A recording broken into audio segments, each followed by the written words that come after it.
Hello everyone, welcome to the online lectures in Artificial Intelligence in University, and my name is Aziz Siaif. I'm a graduate student at University AI Lab.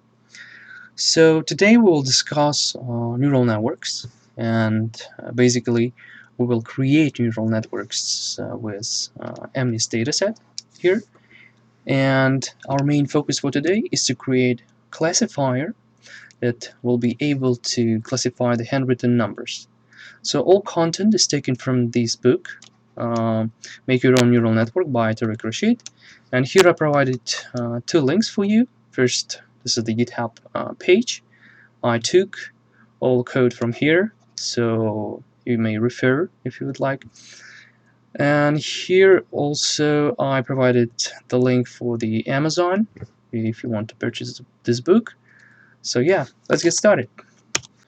So this is the table of contents for today, and generally today's class will be more like a practice-based rather than just theory, and we will see what is neural network, and we will try to create one using Python, and then we will work with the MNIST dataset, and lastly we will train and test our neural network.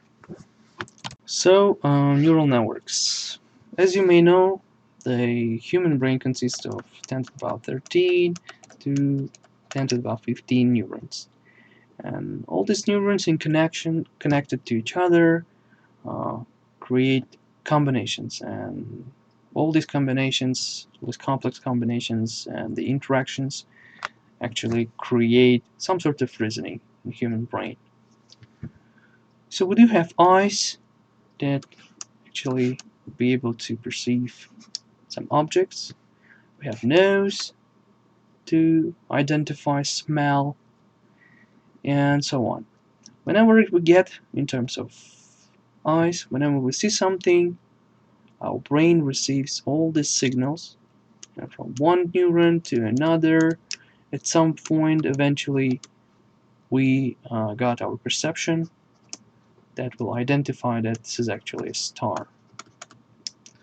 So this is the way our human brain works, and neural networks, artificial neural networks, actually get inspiration from the working principles of human brain. So in the same way, they have inputs here, and they have outputs at the end. What is in the middle? This is called as hidden layers, and they refer to the human activity and how human brain actually works. So all these hidden layers, they may have different shape, different size, and different combinations in between. And yeah, so as our eyes, noses, and let's say our mouth receive different types of inputs, in the same way artificial neural networks can get different types of input as well. So this could be image, could be any sort of text or documents, or even sound. So generally we have three types of layers. First is input layer. We need to define what exactly we want to get as input. Let's say in terms of image, we need to define the shapes of the image, like dimensions, here x, y, and could be the channels. And then we have hidden layers and output layers. Output layer. Output layer is also very important because you need to understand exactly what type of output you would like to receive. In terms of object understanding, this could be the label. Suppose you have input as some sort of object. This could be maybe apple. Okay, this is apple, and at the end, as output, you want to receive like a label giving the name of the object, like just apple, like a text. here. There are three main stages with working with the neural networks. First, this is creation stage, where we'll actually need to construct our model. We need to define our network as a whole, provide input layers, identify and create the hidden layers. Maybe we have to make it 1 layer or 2 layer or 3 layer depending on the problem. This should be constructed accordingly. And then of course we need to give the output layers as well. So the first stage, this is the creation or construction of our model. Next is a training stage, where we need to fit data to our model and perform the learning procedure. And the third one, this is the inference stage, where we will actually see how our trained model works. We will feed with example data. This could be image. This could be image, and our learned model should give the particular output. This could be the image of dog, and the output could be like 97% that this is the dog. So this is the classification problem. So we are going to use Jupyter Notebook as well as Python programming language for our experiments. Jupyter Notebook is a very nice open source web application that actually allows you to create all these documents and write code and debug it. So let me show you the Jupyter Notebook, how to work with the IPython, and how to write code and execute it. So this is Jupyter Notebook. As you may see here, you have different cells, and you can write code in these cells. I'm using Python 3 as the main programming language. So generally, like you write something, maybe this could be as hello world, and just execute it, and here is the result of this. So you can perform any mathematical or any operations using Jupyter Notebook. You can create functions, and so on. So yeah, call this function to enter. Yes, there we go. So it's just the Python 3, but in very convenient and efficient format to use. And now let's talk about how we are going to implement our neural network. So as we discussed in previous slides, we have three main stages. First is creation stage, second is training, and third is inference stage. So we will create a class called neural network and define three main functions inside. First one is going to be initialization function, or just init function. Here we will write our code to create our neural network. Then we will define another function, train function. Here we will train our neural network, and query function, we will use it in order to perform inference stage. Okay, let's write it down here. So we have class neural network, and we will have three main functions. It's initialization function, right?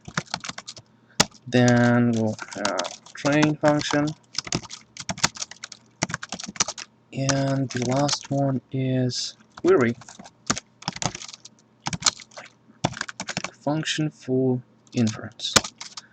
So generally we have a class with three functions, and after each step, after each stage, we will fill these functions with code and then execute it. Okay, we will start with the first stage. This is creation stage, so we need to create our neural network, and we'll go for initialization step in our neural network definition. So first of all, as I mentioned before, we need to identify input layer, hidden layers, and as well as output layer. So input layers could have different size. In this particular case, it's like 1, 2, 3, 4, 5, 6, 7, 8, like 8.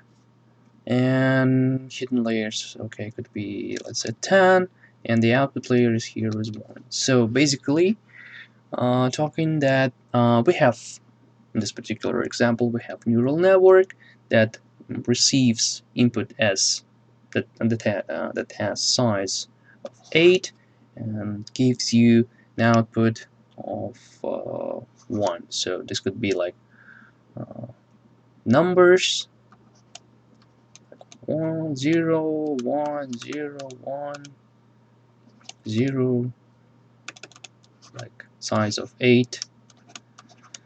And once you feed this data to the network will produce you like an output with the size 1.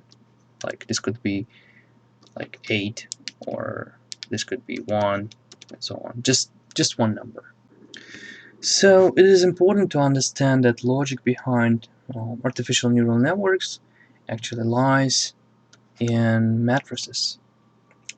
The best way to imitate brain neurons, we discussed in previous slides, and the way they interact is actually using the linear algebra. Generally, artificial neural networks are the combination of complex matrices. So you may say that actually neural networks equals to the complex matrices.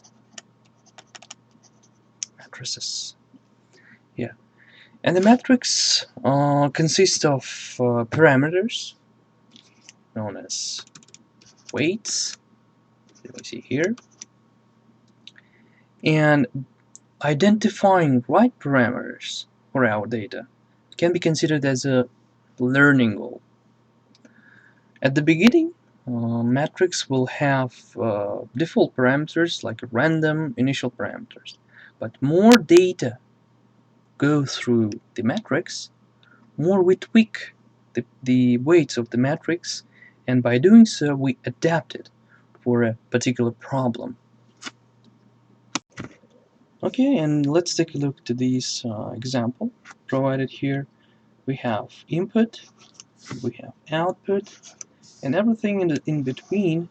This actually can be considered as hidden layers, like in our neural network.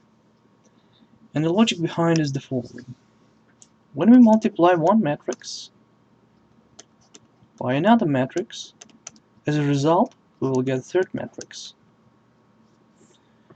So simply saying, the matrix number 1 is our input. Matrix number 2 can be considered as hidden layers. And matrix number 3, this is the output. So our basic goal is to identify our hidden matrix and identify weights, correct weights inside the hidden matrix, tweak them in a way that when we get particular input, we want to match it or correlate it to a particular output. So our hidden layers, or our hidden layers matrices inside the hidden layers will remain inside the working procedure, but the input and output will be constantly changed because these will represent our data set. And when we pass our sets of data through the matrix, through this matrix hidden layer, the parameters of this matrix will be changed accordingly. So as I mentioned before, hidden layers may consist of multiple matrices. This could be like one small matrix, then in between one big one, then again small. But important thing here is that how they are actually connected. How one matrix connected with another one, and so on. So if you will consider this case, when you have 2 by 4 matrix, and another one is like 4 by 8 matrix, as a result, you will get as 2 by 8 matrices, right? So it's very important to have something in between that separates those matrices, because we want to learn not only simple linear patterns, but also more complex ones. And when you have 3 different metrics in a row, just connected using the dot product, this could be considered as a one big matrix. But when you have something in between and non-linear function, which is when they are separated non-linearly, that means these 3 matrices will be able to learn more complex non-linear patterns. Considering the case, maybe this could be the data distribution using this way. So those matrices will be able to capture those distributions more better, rather than just one matrix which is able to maybe to have only linear distribution like this straight line. So that's why following this example, we have matrix 1, matrix 2, and we have activations or activation functions which should be non-linear in order to connect those matrices in non-linear way to let them learn distributions like more complex distributions rather than just linear one. Yeah, but it's okay. Don't worry, you will understand it. We'll have different examples, and as well as Professor will also explain it throughout the course, the thing. So now, let's go back to our implementation.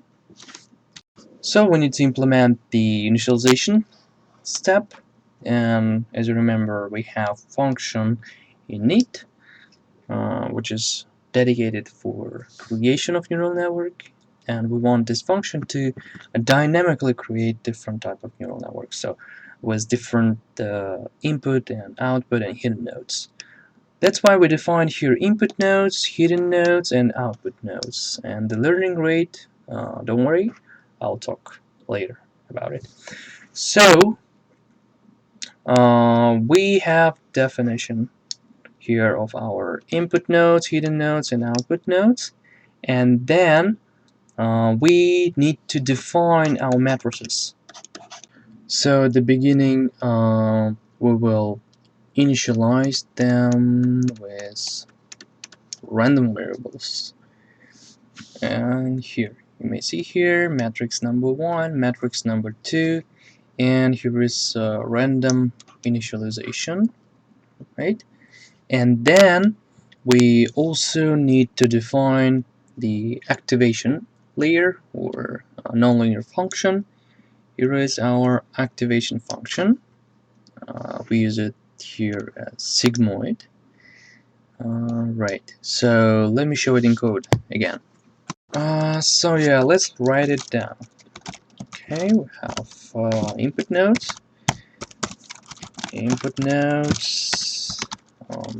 hidden nodes, output nodes, and learning rate. Right. Next, we will initialize our inodes, input nodes, right self dot h nodes, hidden node, right, hidden nodes, and self dot output nodes. This is going to be output nodes. Well, great. Now let's print this, guys, as input nodes. Here, self dot inodes, hidden nodes. Here we will have self dot h nodes and output nodes. We have self dot nodes. Right. Next thing, we have to define our matrices. So the first matrix, we will call it as W, like a weights, and it will take our input nodes and generate the first hidden. So we'll take input to hidden, right? And here we will use library called numpy. First we need to import it. So here is insert cell above, right? Import numpy. Okay, this is a really cool library that consists of different functions for you to use. So mainly, if you will analyze different projects on neural networks, you will definitely see this library in the code. Right. So let's define our metrics. We'll use numpy library rand, and here I want to have a random matrix that has h nodes by input nodes, and I want those variables to be between -0.5 and 0.5, so I can write it this way. In the same way, I will define my another matrix, which is going to take the hidden impulses, we may call it, and produce output. So we'll say that this is weight from hidden to output, right? And in the same way, we're going to implement it numpy.random.rand. So I want it to be self.oNodes by self.hNodes. And in the same way, like from -0.5 to 0.5. And let's take a look at matrix number 1. Matrix number 1. Size. Let's do it here. Self.wih and print second matrix. Matrix 2 backslash and self.who. Right. So we are going to print them and see. Next thing to define is our learning rate. Once we get there, I will explain about learning rate as well. And we have our activation function, which is self dot activation function. So here we will use lambda function and apply Skype. Skype is xpit function, which is actually the will work as a sigmoid function. So let me write it here. Lambda x.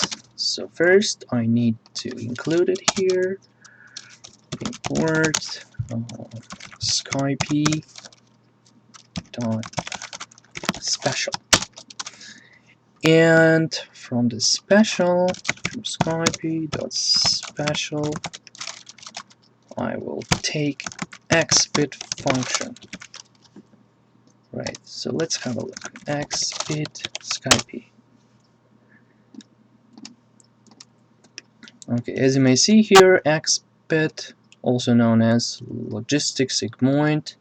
So xbit function, also known as logistic sigmoid function, is defined as the following: is the inverse of logit function. So, and yeah, here's example, and here is the graph, how it looks like. So as you may see here is nonlinear. So we define it finally. So we have our input, output, we have our matrices, and as well as we have our activation functions defined. Alright, let's see what we got here. Let's create instance from this class. This is a neural network class, and we have to give him these initial parameters. So our input nodes, let's go for, let's say, 3, hidden nodes to be 5, and output nodes to be 2. And just learning rate for now, let me define it as 0.2. Let's execute it, and there we go.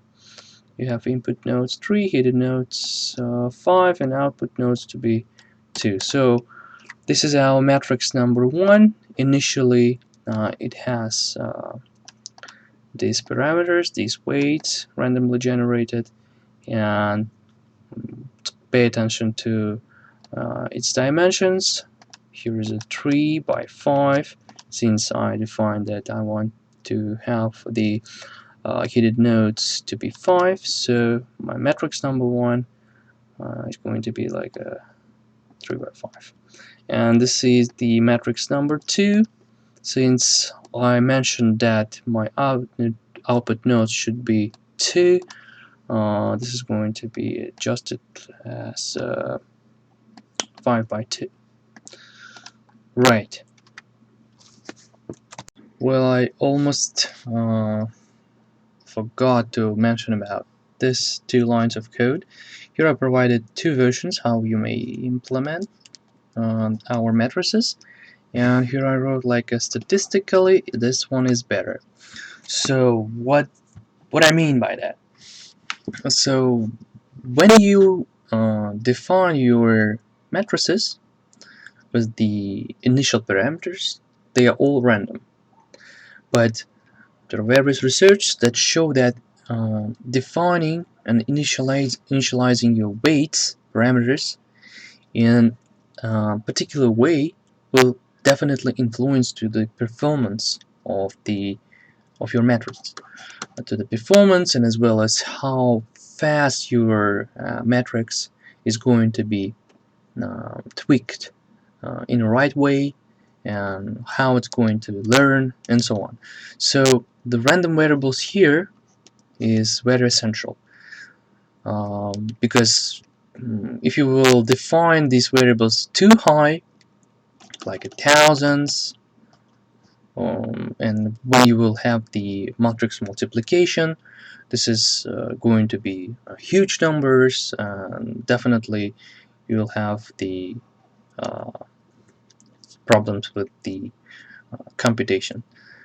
And when you will have two low numbers like minus something the same, this is going to be the problem. So you have to pick such numbers randomly so that they will better contribute to your learning and will let you faster converge to the solution. So that's why I mentioned that this one is better. Well, you may make a research on that one about the weights initialization, and you may see there are different approaches how to initialize weights. But this is the simple one, and this is a bit advanced one. So just take a look, and you may try it yourself with both. Which one works better for you? And now this is time for us to learn probably the most important part in this lecture. This is training part, and this is actually the second stage in our neural network development. So basically, you'll have to understand that there are two main passes here. First, this is the forward pass and backward pass. So, generally speaking, you need to have, for training, you need to have data. And data, well, consists of two main parts. This is inputs and targets, or you may call it also as true values that corresponds to particular inputs. Let's say if your inputs are like a pictures, the true values could be like a label, like a M for male, or another set like a picture here of a female, and so on. So you'll need to have inputs and targets, and you'll basically have two main passes. There's a forward pass and a backward pass. So what is the forward pass? So forward pass, this is the way that your input travels from the beginning of your network until the end, until it reaches the output of your network. So basically speaking, we are forwarding input to our network and achieving some particular output at the end. So this is the forward pass. So as you may see, let's take this example. We have the input that has a shape of 700 by 1, and we have a matrix 200 by 784.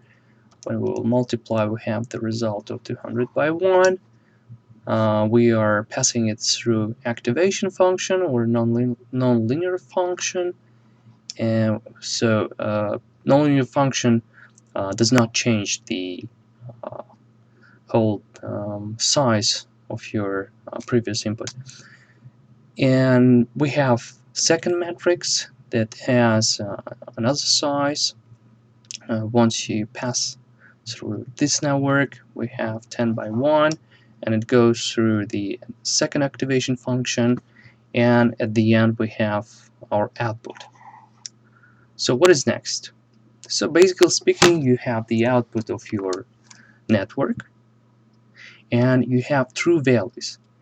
And the main idea here from training is that your output should be close or even similar to the true values you provided. So basically you're trying to minimize error that will occur between output and true value. So you want to minimize this distance between these two values. So the output, this is the result of your network, and the true value, this is the value you defined here in the beginning. So you don't want, let's say again, taking example of pictures, so you don't want your output from your matrix to produce this result, because this is wrong. and the actual true value is female here. So basically we calculate error here. Well, error calculation could be different depending on your algorithm and your task, but basically you're having the error here, and using this error you are propagating back to the origins, so that you will meet matrix 2, then matrix 1, and make particular updates to the weights of these matrices. And in this way the learning happens. So the main question here, how actually weight updates happens. So how do we actually update those weights, those matrices, and how technically we perform backward pass. So now we'll start with one example. Now assume that you're at the top of the hill here, and it's very dark so that you cannot see entire hill. All you have is just light, small light, and basically you may see only 1 meter. And so your main goal is to reach the bottom of the hill. So basically what you are doing is just light up your closest distance with your light, and you see the part of the hill which has the steepest climb down, and you just make a step to this direction, right? And go, and so on and so forth until you reach the bottom. So basically speaking, if you will see the situation in 3D, if it's x and this is y, and let's say this is height. So basically speaking, your position in x and y kind of will define the height of the hill. So you will have to jump, or you'll have to be in a position where the height of the hill is the smallest. Let's say here. Here could be maybe, I don't know, 10 meters. This is position, in this position maybe 50 meters, and in that one maybe 0 meters. So your main goal is to reach the point where the height of the hill is the smallest. So now let's make associations. I have my height here, and it is going to represent error or neural network error. And the rest of elements like x and y will be replaced by the weights like w1 and w2. So this is the network's parameters or network's weights. So now error will represent kind of hill, and the hill will have its own function, as you may see here. And as an example of hill,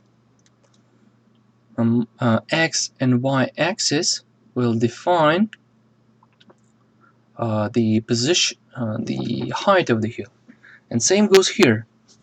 So w1 and w2 positions or axes will define the error, or we may say the value of the error. So in this particular w1 and in this particular w2, we would say my error going to be the following. However, let's say in this particular, maybe w1, and in this w2, my error will be the minimum. So the main idea here, as it was with the hill, and is to find such W1 and W2 so that my error will be the smallest, like here. In example with the mountain, you use flashlight to see the particular distance and identify the direction and make a step in this direction. However, with this case, with our neural network case, if you are here, the question is how you will identify the direction. Well, if we will remember mass, if you have a function, and in order to find out its local maximum or local minimum, you need to use derivatives. In our case, we have error function, and we need to take derivative with respect to its parameters. So in our case, this is W1 and W2. So this derivative will give us the direction, and again, it will provide us direction to the point of local minimum or local maximum, depending how we're going to set it. So once we get these direction, we need to perform the particular steps. So we have to change our W1 and W2 so that our current position in the slope will slightly be closer to the point we want to reach. And we're going to do it iteratively. We don't want to have two big steps because we may overshoot our target. Let's say this is our direction, and instead of taking the small or medium steps, I took a very huge one, so I can overshoot to another side of the hill, I would say. And the same goes for the very small steps. The steps shouldn't be too small because it will take ages to get to this point. Instead, we need to find out such a range we can apply for stepping so that it will be sufficient enough to reach this point. Right, and as you probably understood, this is the hyperparameter, or this is the so-called learning rate. So by defining this learning rate, we're actually stepping to the direction of our goal.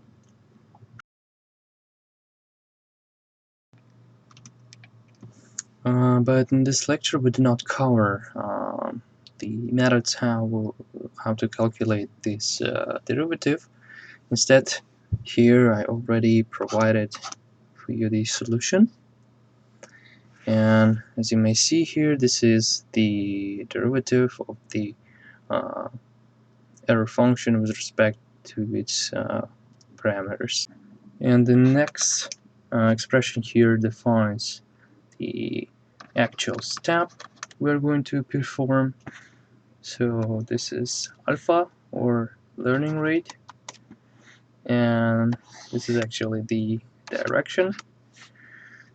And when we multiply learning rate by this direction, we will have the step. And now finally we have time to implement our train function here. So we have inputs list and the targets list as input parameters for this function. So we are defining inputs and targets here. Basically, we're just converting the list into the arrays here. And now we will perform the forward pass. Here. So we have our inputs and we have our first matrix.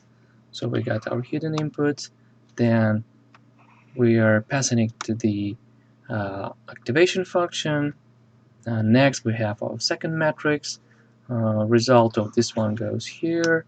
Now again, dot product with this matrix. We're receiving the final inputs to the activation function, and as a result we have our final output. So generally here we fed the network with the inputs, and at the end of the network we got the output. And next what we're going to do is to compute errors here. It's just basically targets minus final outputs here, and now we're going to start our backward pass.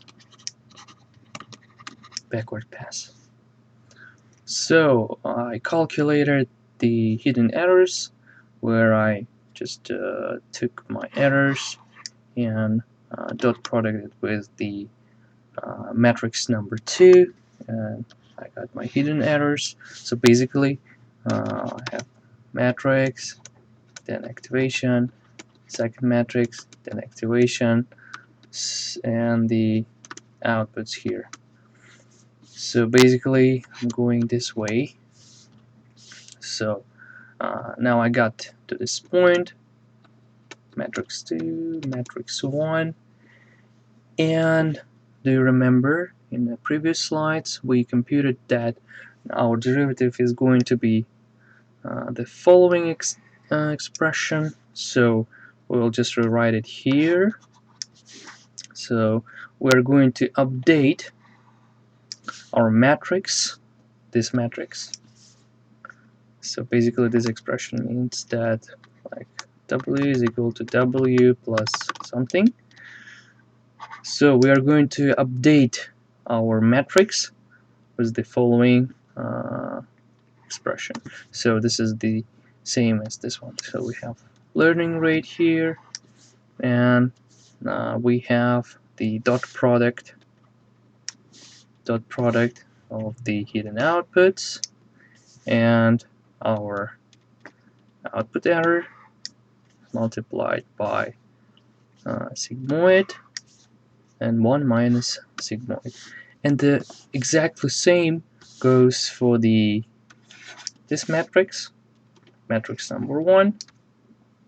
So once we got the inputs and outputs, we will then perform this operation. And by doing so, we are updating our matrices here, parameters of our matrices, and actual learning happens exactly in these two lines of code.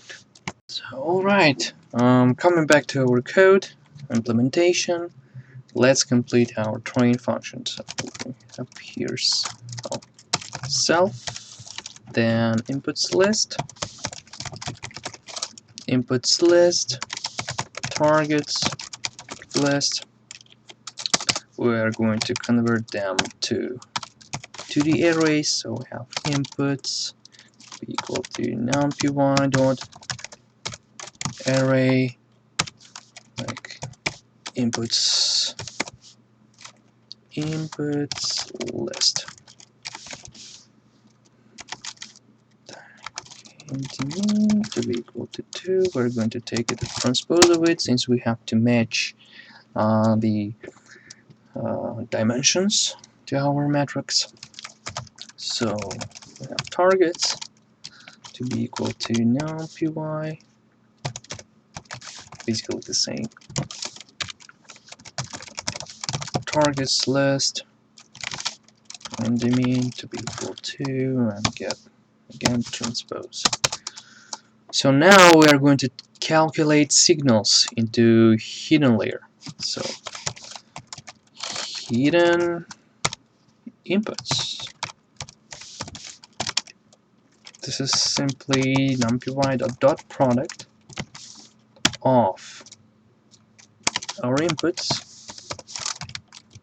with our matrix, which takes ways from input to hidden. And then we have to pass it through activation function, and we get hidden outputs, which is equal to self dot activation function, which will take hidden inputs. So as you remember, we defined activation function here.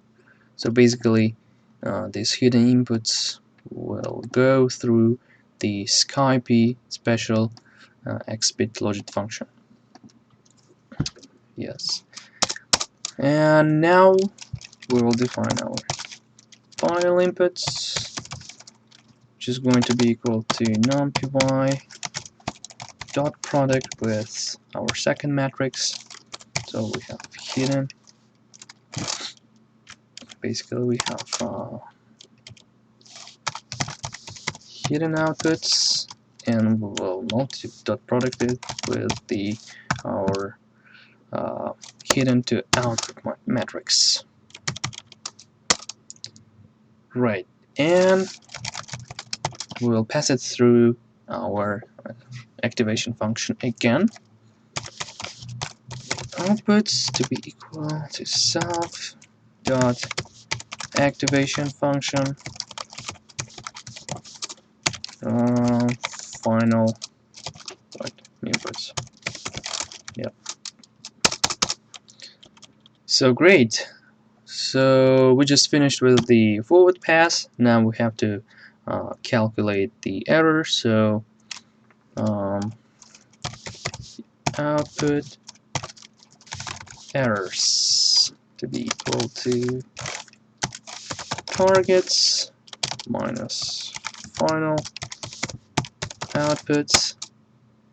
And with this output errors, now we are going to perform backward pass. So hidden errors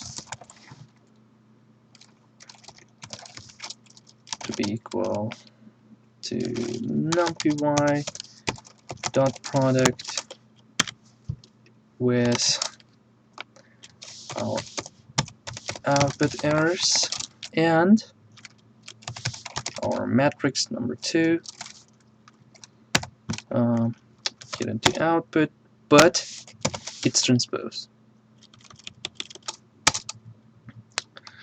Then we're going to actually update our weight. So first we will update our weights from hidden to output equal,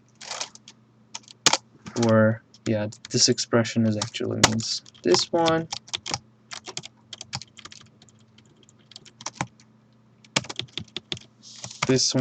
plus and so on, but I prefer to use this sign.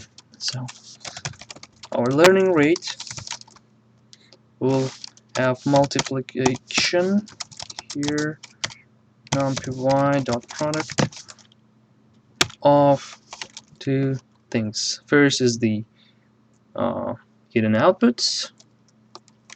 We will take a transpose of it, numpy dot transpose of hidden outputs,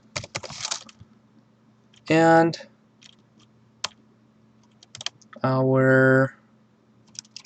the following things like output errors times final outputs times 1 minus final outputs. So basically, for the first matrix, we have hidden input to hidden. We will have the following expression. So again, learning rate times numpy dot product, but this time we will take the numpy with the transpose of inputs, and here I'm going to multiply hidden errors times hidden outputs times 1 minus hidden outputs. Yeah, this is it. So basically, this is our training function. And our last stage is usage of the neural network, and we define it as querying. So basically speaking, this is once you've trained your network, now you have model, and basically you will just use this model in order to make predictions and perform inference procedure. So you have your input here. This could be image or whatever, and you just basically perform forward pass.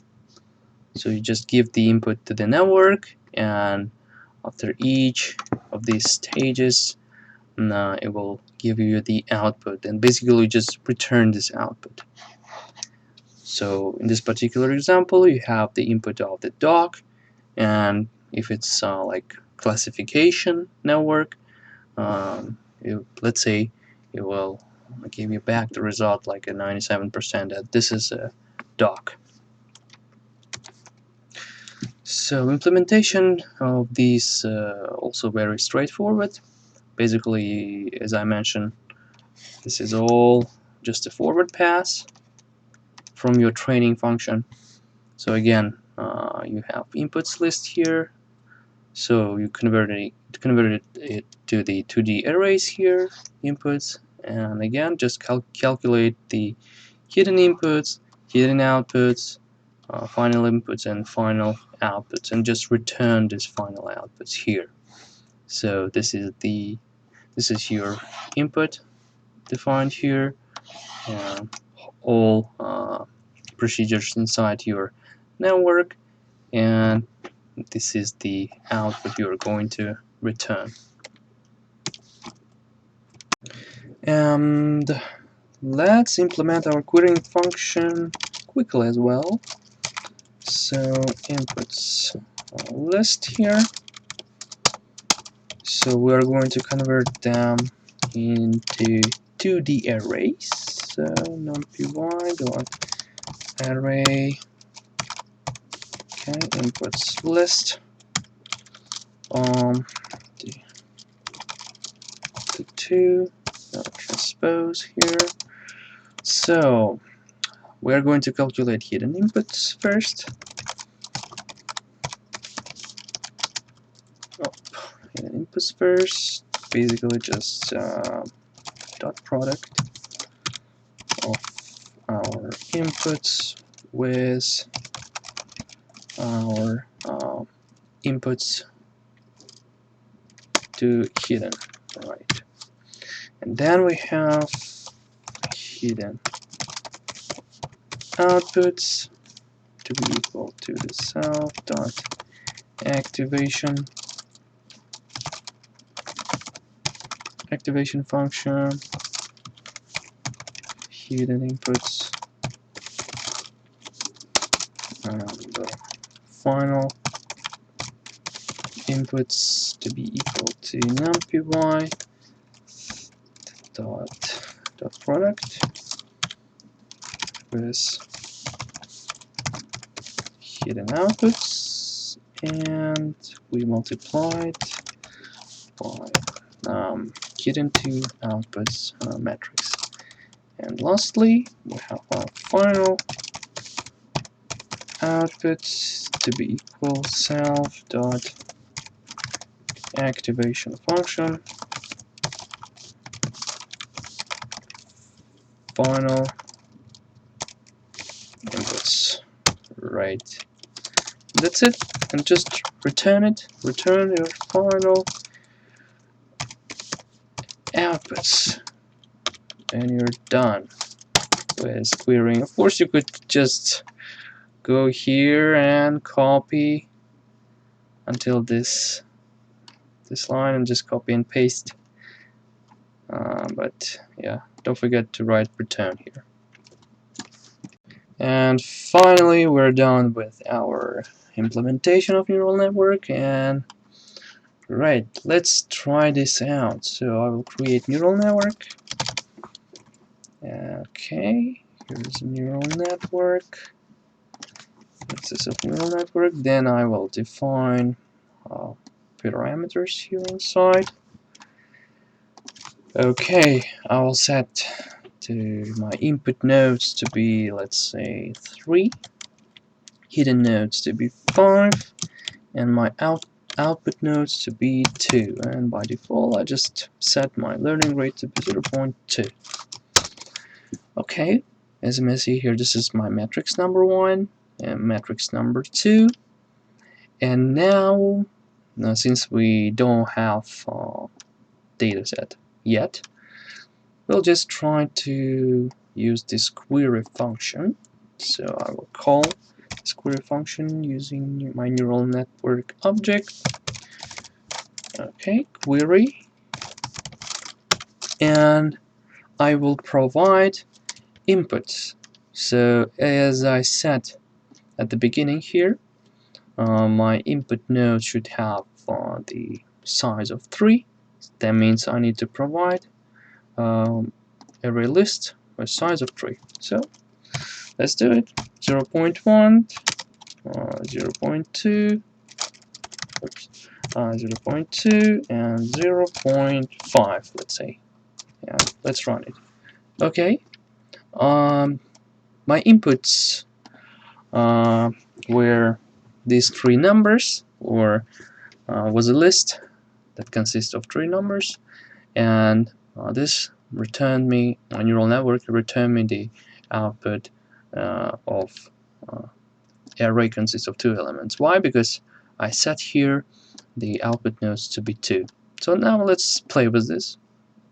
I could give the hidden nodes to be 10 and output nodes to be, let's say, 8. So this is my new matrix, and I'm expecting that my output should have the size of 8. So let's take a look. And yes, exactly. So this is return me the output with the size of 8. So coming back to our presentation, right, we did creation of neural network. Here I set the input nodes, hidden nodes, output nodes, learning rate, and so on. So we created a neural network. We don't have training yet since we don't have data. And then we just test the query. Well, it doesn't mean anything. We're just testing our network that it produces the expected results. So we just gave the input of 3, and we should expect the output to be 3 as well, since we set output nodes to be 3. So the result, everything is working. Now we have to concentrate on this stage. So no training, no data, no training. That means without data we will not have a training procedure.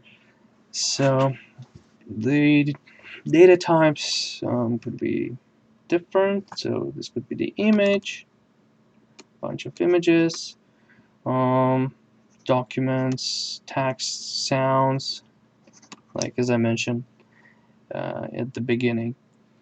So in this particular example, we will use MNIST Dataset. So MNIST Dataset, this is the handwritten digits database that consists of 60,000 training set images and about 10,000 examples for the test set. So this is handwritten digits images that has the size by 28 by 28 by 1 because this is just one channel, not RGB, just one channel, and it has the dataset has the image to label mapping. So we have one image and corresponding mapping, corresponding label to it, like an 8. Right. So generally speaking, what we are going to do, we are going to create a classifier. So uh, we want our network to be able to read these images and predict the label of this image. So again, for training, we will use the training set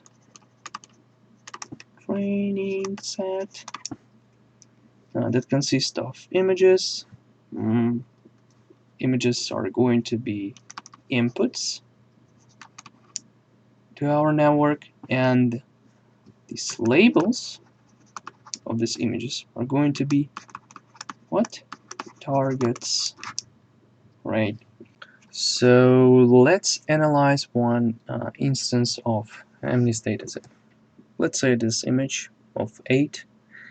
So first of all, we need to understand the shape of the input. So again, this is 28 by 28 by 1, and this in total will create 784 pixels. So what does it mean? For our network, it means that our input layer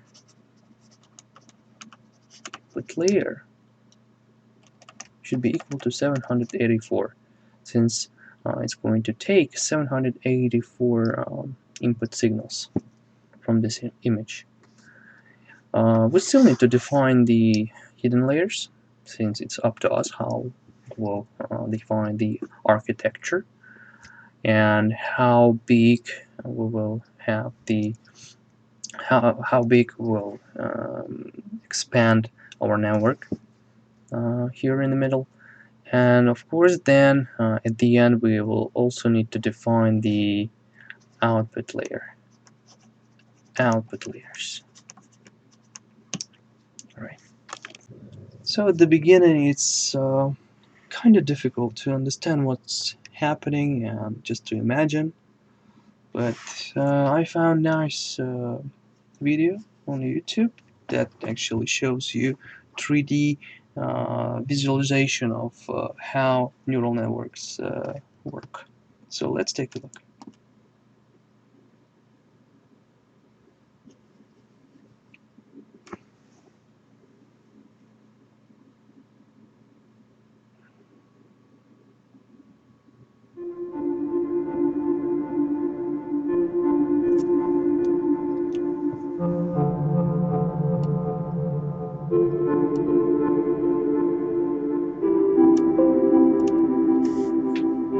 So this is MNIST dataset, and this is also the classifier that predicts the label of the image. As you may see here, the hidden neurons, 2000 hidden neurons.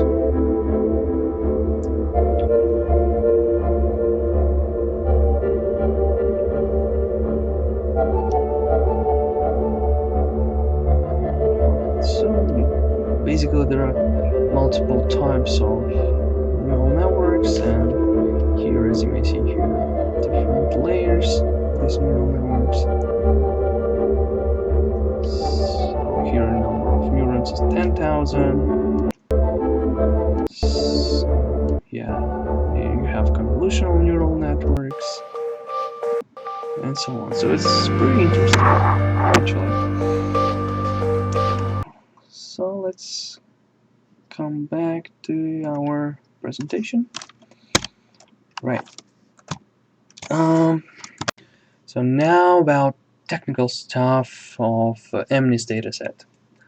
So it's most of your time when you will develop neural networks and work with them, you'll span for data, since these neural network applications and all this concept is actually data dependent. So to work with data, to clear it, to find out the special patterns, and to be able to remove outliers, this is the crucial part in neural networks.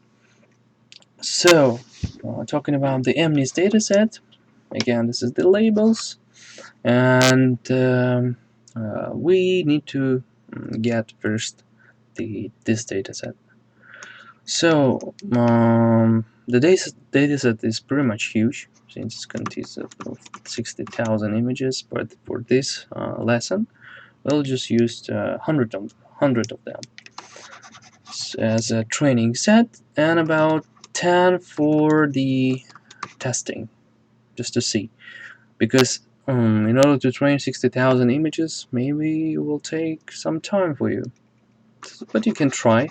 Yeah, I strongly advise you to try, but for this lesson, let's have a look at only 100 images.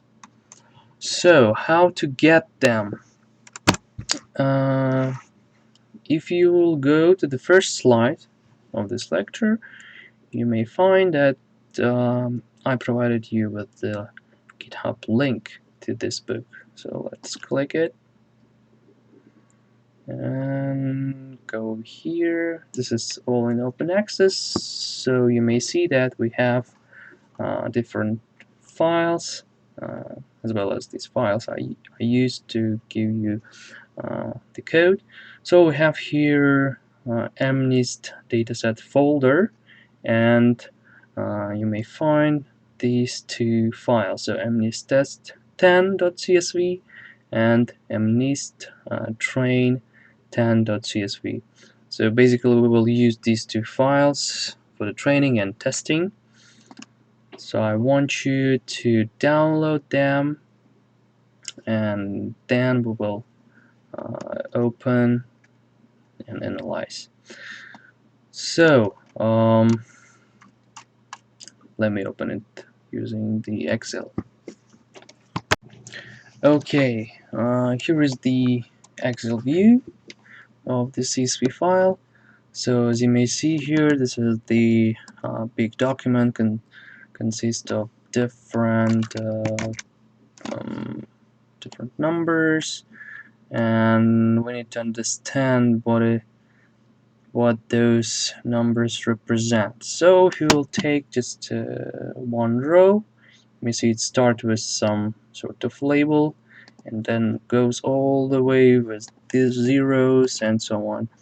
If you go down, you may see that actually ends on 100. That means this is the 100 examples, 100 images. And see, okay, let's take a look. Okay, here are some numbers. Right, so what does it mean actually? So actually image, let's say one particular instance that is 28 by 28, which is 784 pixels in total, was split into one long line here. So this one long line was consists of 785 numbers, where the first number represents label and the rest picture. And now we have a question, what does this number or all this number mean? Here we identify that the first number is a label, as you may see here, 1384005. How about the rest of 784? Or what is the format and so on? So basically speaking, our picture consists of only one channel, color channel, and you may consider it as a brightness. So it's like the brightness of the black color. And as you may know, this is the it has the range from 0 to 255, where 255 defines very bright and very contrast black color. So as you may see here, maybe this particular pixel, this is a 255. This particular pixel, this is 0. This is a bit gray. Maybe we'll define as 100. Maybe this one is 150, and so on. So basically, this is the brightness of the image. So if you will assemble it into one picture, this 784 pixels. So this is this long line of 0 to 783. And so we just cut it by 28 and assemble into one picture. You will get something like this. Alright, it's coding time now. Let's actually get this data from the file, and then we'll analyze it one by one. So training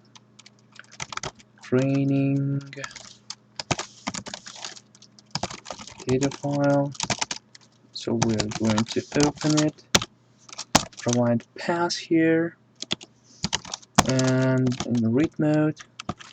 So MNIST dataset, MNIST train 100.csv. So we're going to read it, and then read line by line. Okay, training data list equals training data file dot read lines. Right, and then we have to close this file.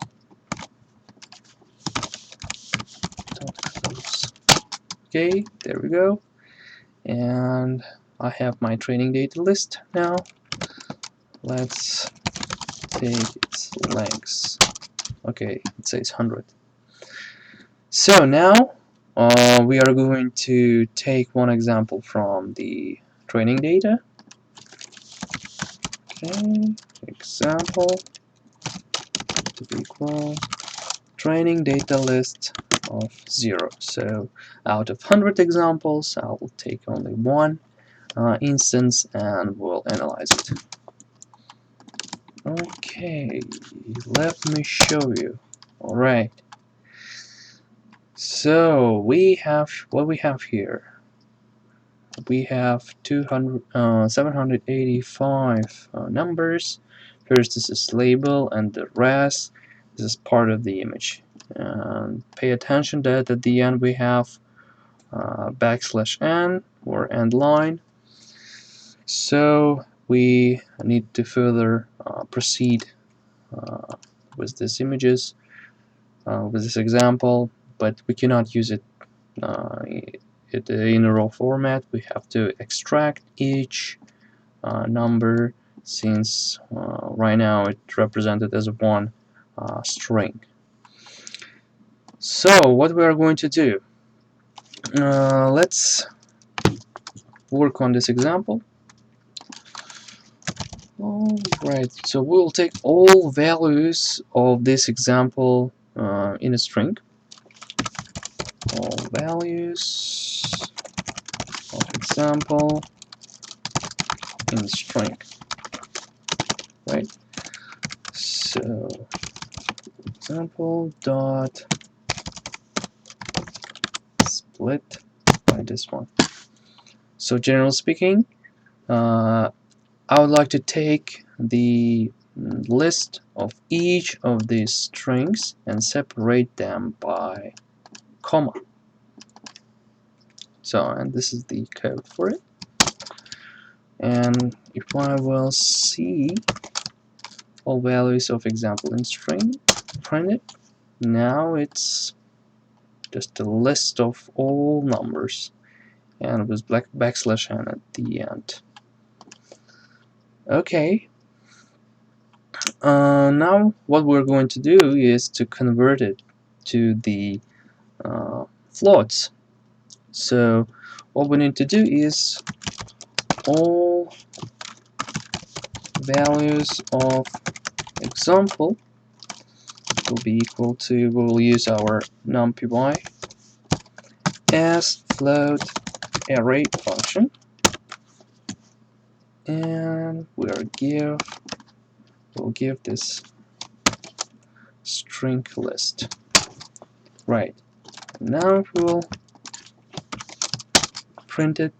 Now everything here is floats instead of strings.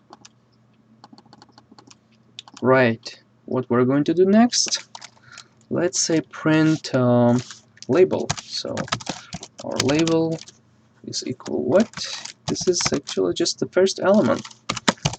All values of example 0.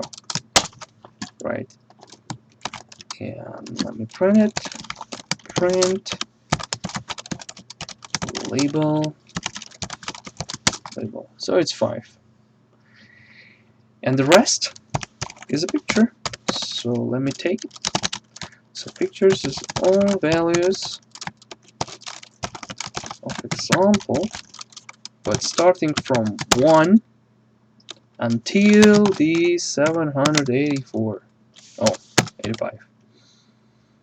So 1 to 85, that means 784 values here. Right. So picture dot shape or just shape. So it's 784. So right now, in order to display it here, we will have to import one more library called matplotlib. So import matplotlib dot pyplot, and I'll call it as plt. And using this plt that I'm show, I will show you the picture. But right now, the picture, this list of floats doesn't have the shape of the picture, so we have to make it 2D. So we will reshape it 28 by 28. And let's see, there's some more things to define, like cmap as grace interpolation is equal to none.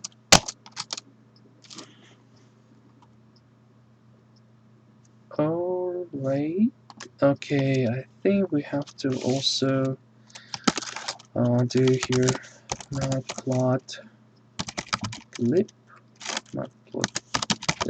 inline. Yes, exactly. So this is our picture. This is the pixels. This is the label, and again, this is floats. How it's going to look.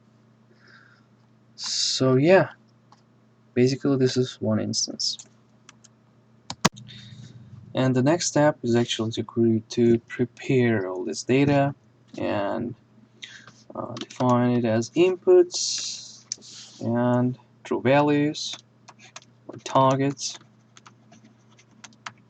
and iterate using these data our neural network. So basically we will provide picture one by one, and it will go through the matrix number 1, matrix number 2, get the output, we will compare the output of the network as well as true value, compute error, and then propagate back using these errors in order to update matrix 2 and matrix 1, and so on and so forth. So basically, if you remember, we have three main layers to be defined. First is input layer. So since we have 28 by 28 by 1, this is 284. Our input here, input layer, is going to be 784 by 1. And next thing, this is the hidden layers. As an example, I decided to set at the beginning to hidden units to be 200. So as you may see here, 200 and 200. And the last one, this is we should set our output layers. So here I set it to the 10. You may ask why, because we actually have image, so 5, to the label mapping, so 5. Why not 1? Why 10? So I'll tell you why. Because in our case, we will employ not direct representation of 5, not direct, not just string 5, but we will change it in a different way, like more like a one-hot encoding. So what does it mean? So we have numbers from 0 to 9.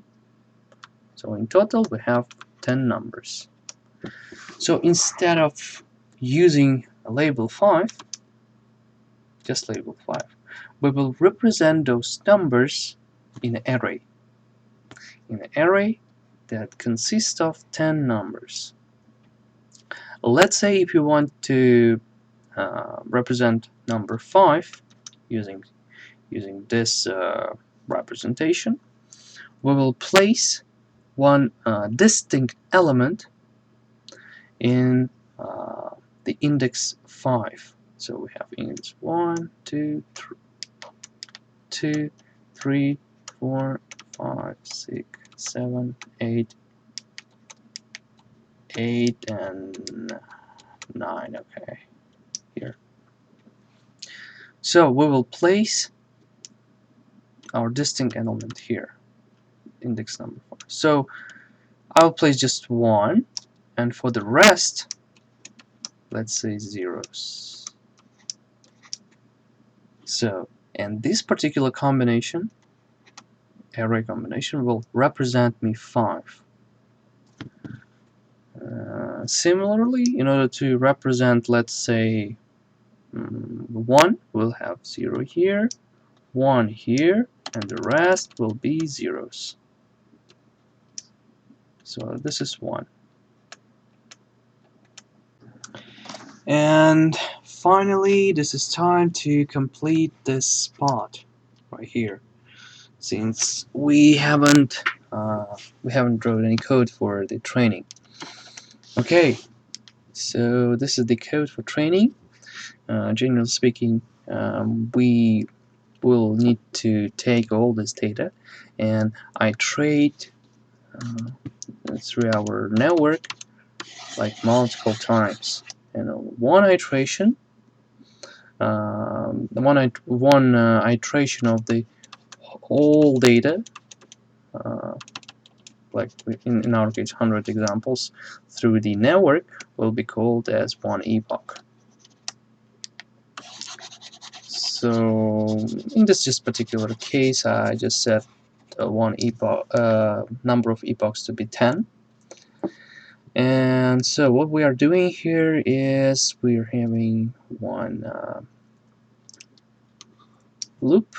for loop that takes all data one by one.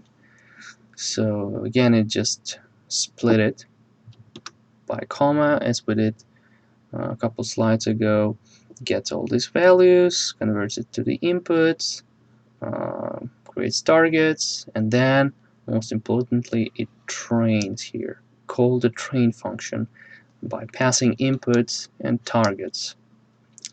But first we need to analyze, because something is new here. Why we're dividing, why we're multiplying, and what does it mean here. So okay, let's start with this line of code. Here we're preparing inputs. So right now all our inputs have a range starting from 0 until 255. So basically what we are doing, we are trying to normalize this picture here. So we have one space, and general and neural networks do not want to work with the big numbers. So 0 to 255, it's pretty much huge numbers. So we want to reduce them to be small. So generally speaking, this space we want to map to much smaller one. Generally nothing changes. The numbers will be able to map back to these pixels, to these values, but we want to make all these numbers to be small, and we are normalizing this. So what we are doing, we're just dividing all values to the maximum number. In this case is 255, and then multiplying by 0.99 and plus 1, so that we will eliminate zeros, so we will not have zeros, instead just 0.01. And yeah, basically we're having numbers ranging from 0 to 1 now, instead of from 0 to 255, because for the network it's much more easier to converge if examples are in this range. So now all our inputs will be from 0 to 1, and then next thing, this is targets. This is our true values, in our case labels. They should be 10 by 1. So what we are doing first, we are creating targets. First we are creating the array that has the size of output nodes and plus 0.01. That means we are creating an array of size the output nodes, in our case is 10, that will be filled with 0.01, 0.01, and so on. And now next thing we need to do is actually set the correct value, so the distinct element. So as you may see here, targets, so I'm accessing to this array and to particular index, and it says, okay, integer, all values of 0. All values of 0 represents what? Label of the image, right? If we have 5, that means this is 5, integer of 5, so this is 5. So it says that to the 5th index, 0, 1, 2, 3, 4, 5, 6, 7, 8, 9. To the 5th index, place 0.99. 0.99, and this will represent the target. And basically, this is what will happen. Yeah, so this is represent label, targets, and this particular array, this particular targets list will represent the label 1. So once we're done with this, our neural network object calls the train function and provides inputs and as well as targets here. And this is actual training, and we are doing for each example 10 times. So basically speaking, if we have 100 examples with 10 epochs, we'll have 1,000 pictures or 1,000 times pictures will iterate through our neural network. So okay, let's write it here one more time. Okay, we have epoch. Let's define it as 10. So what we are doing for each epoch, range of epochs, the loop number 1. Let's print it as print epoch. Yes, it's epoch. Let's say epoch plus 1, right? Oops, epochs here, right? So epoch number 1, 2 until 10. So for each of this epoch, I will have to iterate all these records, all these training instances through the network. So for the record in training data list, I will do the same procedures, all the steps defined here, as you remember. I take the picture, extract the label, and so on. So all values equal record dot split by comma, and then inputs to be equal. Okay, here's numpy dot s float array, all values, and here we're taking everything from index 1, and we are dividing it to the 255 and multiply by 0.99. Yeah, I guess, yeah, we have to place it there. Then 0.0.01. Okay, this is normalization. Now we need to set targets to be equal to numpy dot zeros output nodes.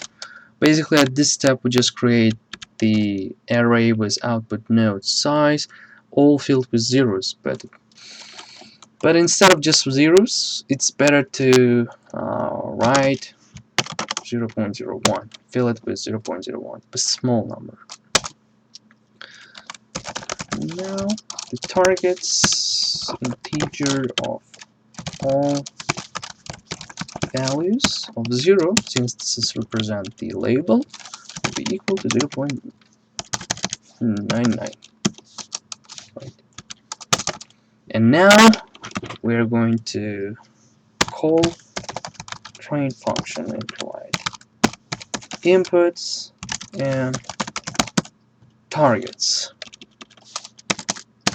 And yes, but before we run this code, we have to create a neural network with the proper layers: output, hidden, and input layers. So this is neural network. Let's define input nodes to be 784, hidden nodes to be 200, and output nodes to be 10. And for now, let's set learning rate to be 0.1. This is a hyperparameter, so we'll try to set it and see how it works. If not, maybe we can change it, yes, and tweak this parameter. Okay, here is our matrices, our weights. Now we have our neural network, and now we may actually execute this command. Okay, go. 1, 2, 3. So yeah, the training is finished, and all these weights are tweaked. let's take a look. Like n hidden to output. This is the way it was. Let's say here. These particular numbers now are different, so these parameters are tweaked, are changed, fine-tuned. So now we will perform checking how well our model is performing. So it's time for testing now. Our current neural network was trained on hundreds of images from the train images, and now we want to test neural network with completely another set of images, but from the same data distribution, from the same data set. So we'll use about 10 test images. They are pretty much similar, however they are not exactly the same. So we have file, another CSV file that consists only of 10 test examples. So we will load it and try to see what kind of predictions and what is the output of our neural network. So okay, I already wrote this code to open the MNIST test dataset and just read lines and so on. Okay, now we'll probably need to read one record. Test data list of 0, then again all values, we'll extract all values, record split it by this, get picture from this guy. So number one as float array all values starting from 1 till the end. And first let's have a look. Show. Alright, let me just cut and paste here. Right, so this is 7, and we are going to see how our trained neural network will predict whether it's 7 or not, or just any other number. Okay, we need to adapt inputs, so we still need to convert this picture into the values between 0 and 1, so just like normalize it as we did before. So numpy dot as float array all values starting from 1, then we will normalize it to 55.0 times 0.99 plus 0.01. Okay, those are our inputs, as you may see, from 0 to from 0.01 till almost 1. And now we're going to fit these inputs to our neural network. And for that one, we will use query function, query. Send our inputs. Great. So this is the output of the neural network, and let's analyze. So it gives here the result that has a shape 10, 1, 2, 3, 4, 5, 6, 7, 8, 9, and 10. And basically it shows the confidence level for each of these indexes. So this is index number 0, 1, 2, 3, 4, 5, 6, and 7, which has the highest among all of these numbers of confidence. of 085. And basically if we will write a couple lines of code that will pick the index which has the highest confidence level, then the network will answer that the actual label is 7, since this index number 7 has the highest confidence level.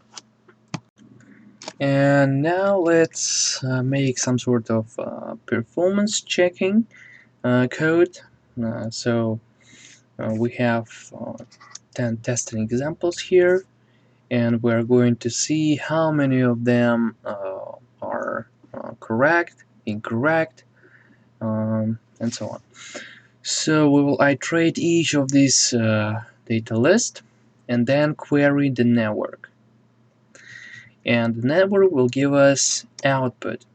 And as I mentioned, we will just get the index of this, the highest index of this output, which is actually the label. If, let's say, the highest index will be here on the 7th position, so this line of code will extract it like 7, so label is 7 here, and then we are comparing our output with the true value, and if it's same, if it's true, so we have our scorecard where we will append just 1, else we will append 0. So after all of these iterations, after 10 iterations, we will have the scorecard that consists of zeros and ones and zeros, right? And what we are doing here is just we are summing all the numbers inside. So if it's here like 1, 1, 1, so it's maybe 3, and then we are dividing it to the size. So basically we'll have array of 10, let's say 0, 0, 0, 1, 1, 0, 0, 1, 1, like, and we're just making the sum of them and divide by 10, and this will give us actually the percentage, the performance of our network. So let's go and implement it and see how our network will perform. Okay, so this is the scorecard, which is right now will be empty, and for each record and test data list, we'll take values equal record dot split, there's by comma, then we need to also take the correct label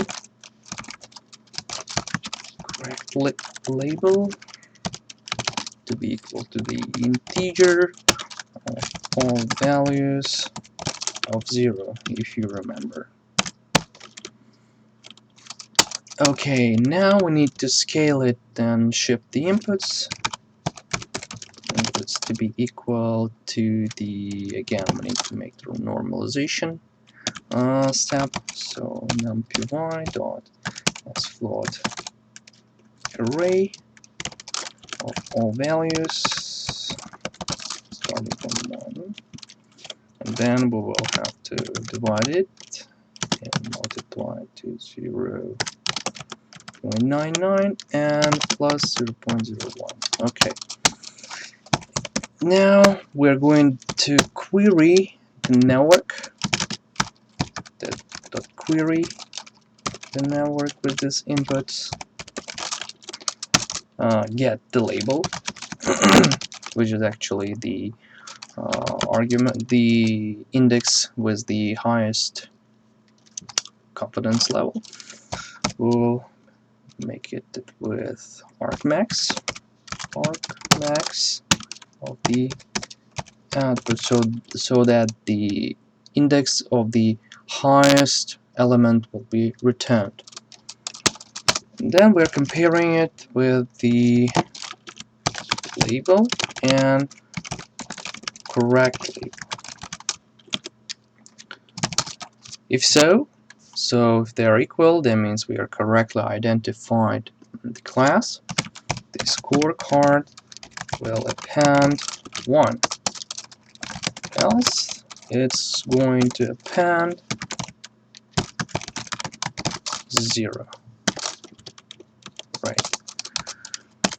So once the loop is finished, we need to make the calculations. Scorecard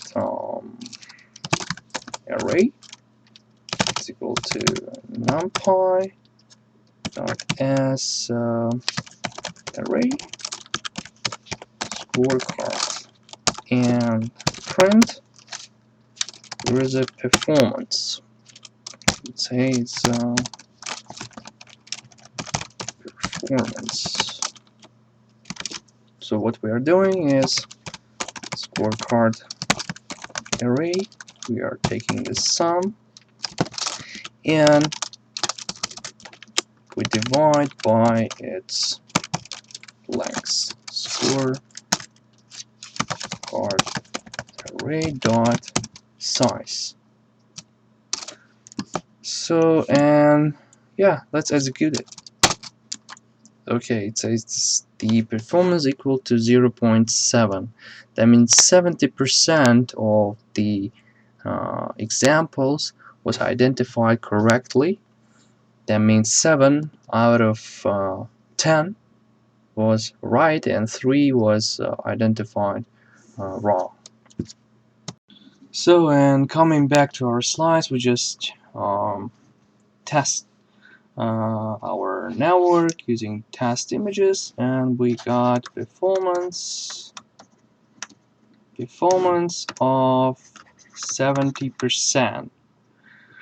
But it's important to know that the network was trained on this type of images, and the testing was made using the same type of images. So if we had one huge data set which is from the same distribution, we just like cut this part for training and this part for the testing. So they should be more or less same. But the question arises, what if the images will be different for testing? So if this was a trained set, how well neural network will work, will predict the true classes of images from totally another set. So since this is handwritten, let's say this one is typed, and this could have another font, and so on. So will the network correctly predict the label? This is the question. Well, let's check this out in that case. So if you go to the same GitHub page, you may see that there is one folder called My Own Images. If you go inside, you may see that there is like 1, 2, 3, 4, 5, 6, 7 different images. So if you will open, this is 2, this is like 5, yeah, and it says here is my own image. Maybe the author just wrote it himself, and this is noisy image, right? So what we are going to do, actually just try how well our network will predict the true label of these images which are not the part of the MNIST dataset. So the code will be as follows.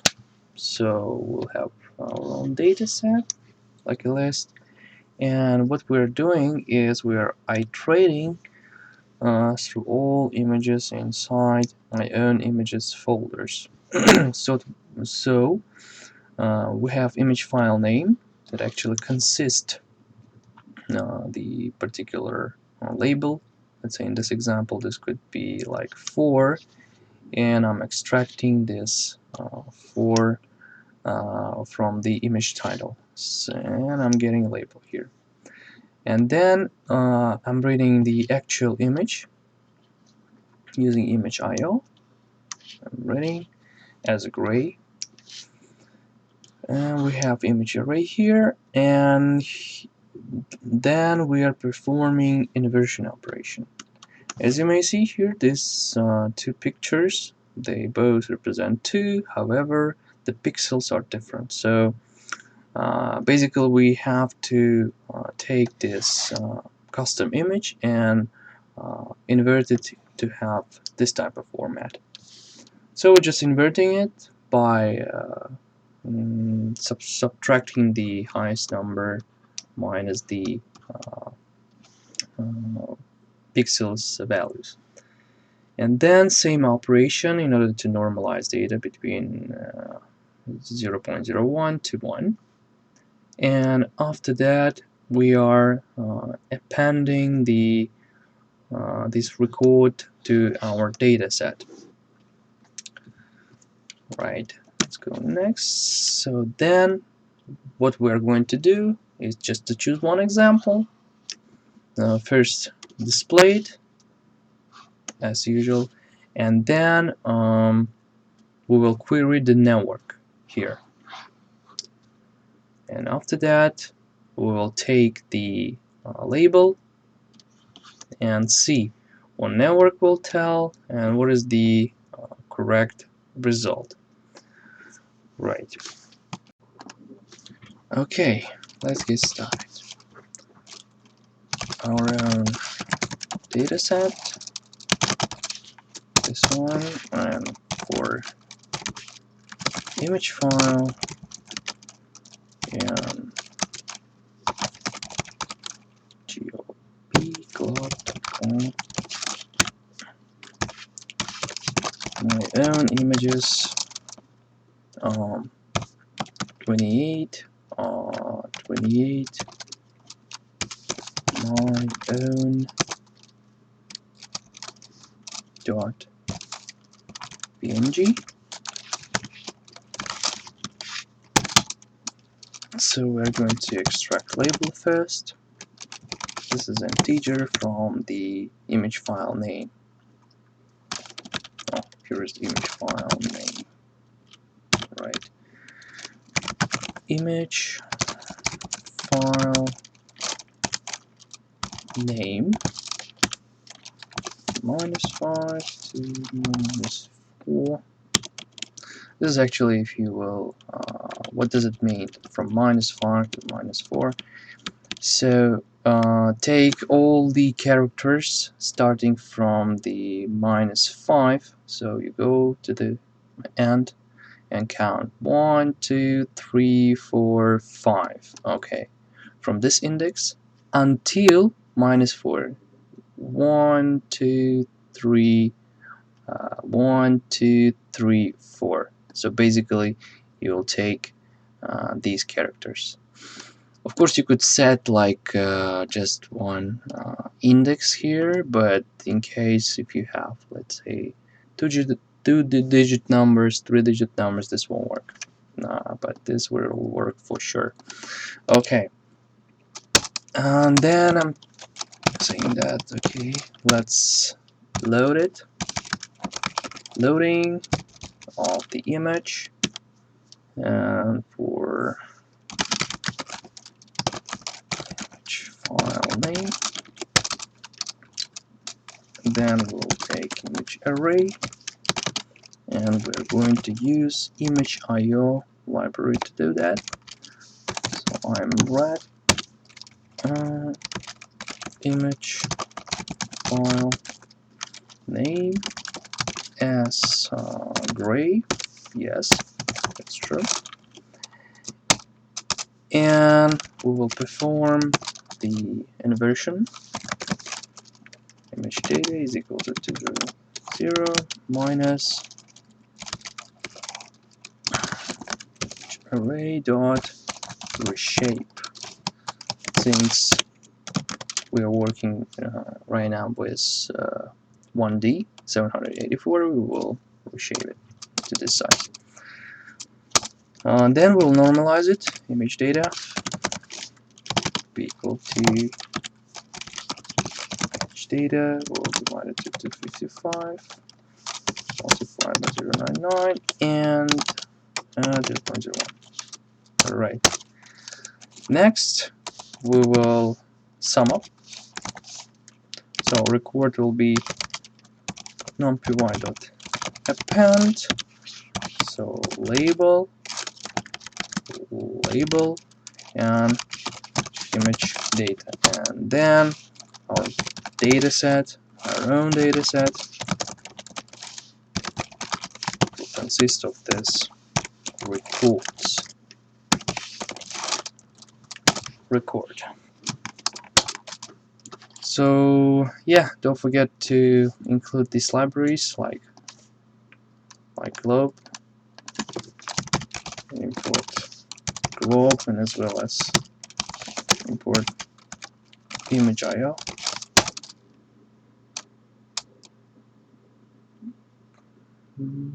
Okay, and run again. Our own dataset is not defined. Our own dataset. Oh, okay. Okay, we'll load all these images. Now, next stage is to analyze them. So, let's pick one of these images, maybe like item number 0, and then we are going to first plot in order to see. Okay, plt dot timeshow, get our own dataset, and we'll take this particular item, and we will take these pixels starting from 1 dot reshape it by 28 by 28. Cmap to be grease and non-interpolation be none. Right. Okay, this is 2, and our next step is actually to get the correct label. Correct label is equal to our own dataset item, and yeah, and it's going to be from 0 since here we appended as label, then image, and it's on 0's index. So we take the correct label, get inputs, our own dataset item, and 1, 2, and now we are going to query the network outputs to be equal to n dot query.